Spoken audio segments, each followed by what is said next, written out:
when it comes to innovation, those who are true innovators are willing and able to think differently.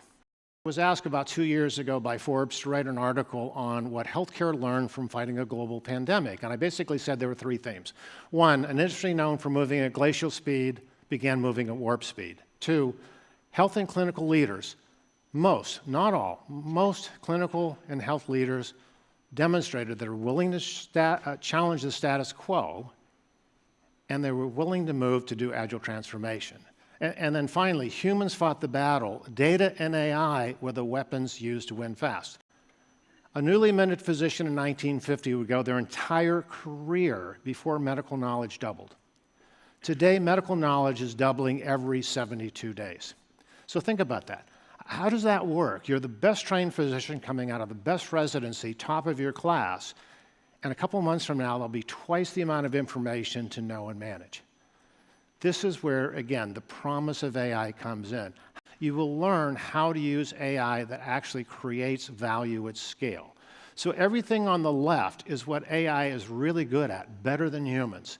Everything on the right, at this point in time, humans are uniquely qualified to be doing.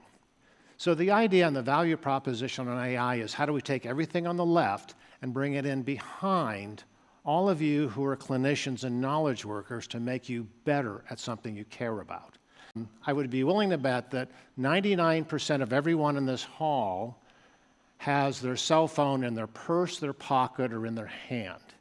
And so when I think about what happens in the use of smartphones, and they call them smart because most of your applications are AI-driven.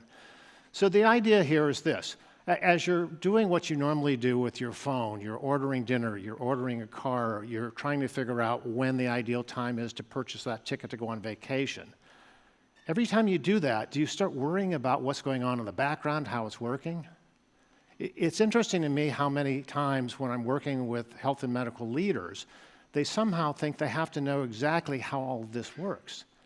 And my point is, you don't need to know that. What you have to do is understand certain things and how you harness the power. Commit to using AI responsibly. Unfortunately, a lot of the biases and inequities in the real world are crossing over the digital world in the form of things like algorithms and bias.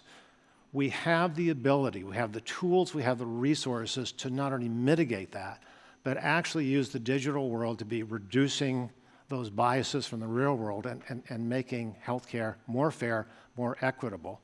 The biggest number one thing that starts with is awareness. When you look at diversity and equity and inclusion and you have programs, is AI part of your DEI program today? Because if it's not, it's kind of like squeezing on a balloon. You're working on things in the real world here and you're making progress, but if you're not addressing the AI issues in the digital world, it's just going to pop up somewhere else. So is AI part of your DEI plan?